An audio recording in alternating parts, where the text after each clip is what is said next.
Hello guys and welcome to Mark Shrimp Tanks. I just want to start off by saying thank you for the couple of thousand subscribers I gained over the last few weeks. I really didn't think the Cull Tub video was going to be so popular, but it was. You guys seem to love this type of stuff, right? So from now on I'm going to try and base my shrimp room ideas and stuff around the same kind of things, plants, tanks. I'm going to show you guys how to do everything, right? So stay tuned.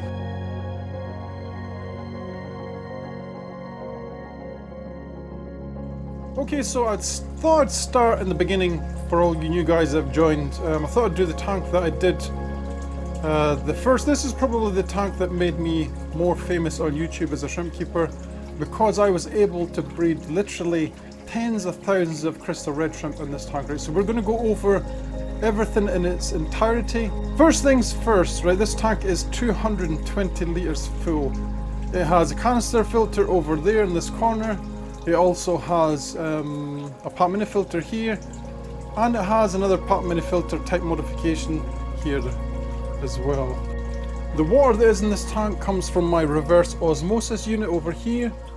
As you can see, it sits in here and it's automatically filled up. I just have to add the salts, let it sit for a couple of days, and then I put it into my tanks, right? And this water is 150 parts per million.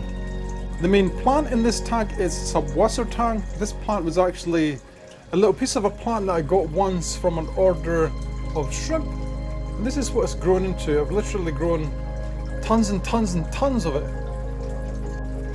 I'm also going to mention the pothos plants as well, because I like to have them in this room. I like the feeling it gives the room, like you're in like a jungle type thing.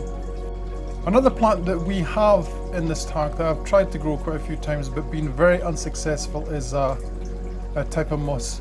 Right, so this is weeping moss, I do believe.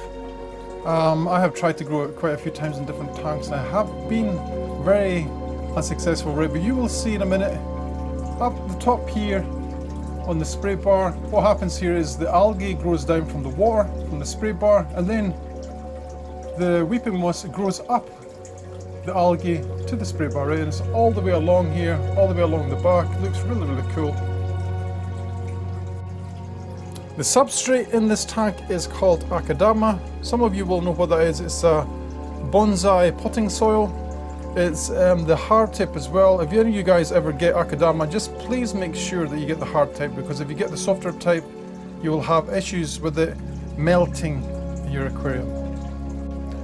You know, one of the main filters I forgot to mention here was this under gravel filter, and this is basically a plastic tub with an under gravel filter on the bottom with an air tube coming at the top, right? And sometimes I will be able to see shrimp in the bottom part here, right? And it never really worries me, because they always have a way to get in and they always have a way to get out, right? It's the same entrance.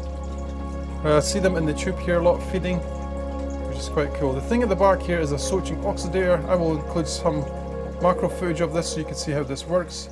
This oxidizes organics in the water, any pollutants, and it turns them into oxygen and pure water. It's an awesome little device.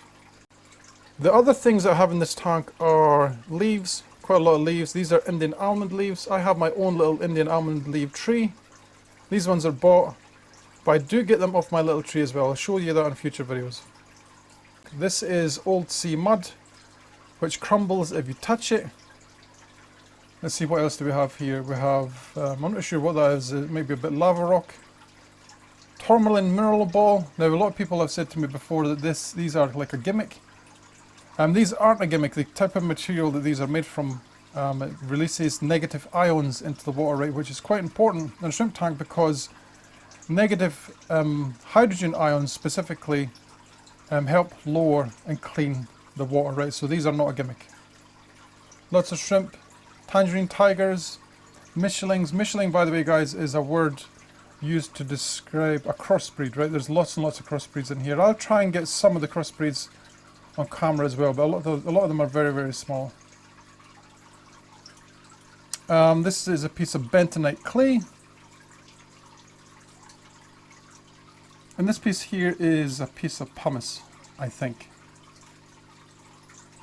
Pumice is a good stone to have in a tank because it's so porous. You'll get lots and lots of different types of bacteria living in something like this.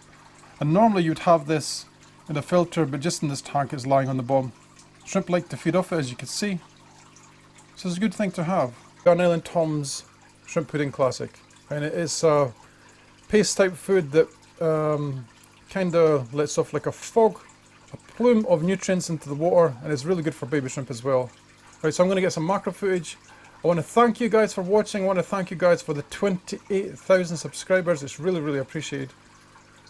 Enjoy the shrimp. I'll catch you in the next one. Happy shrimp game, guys.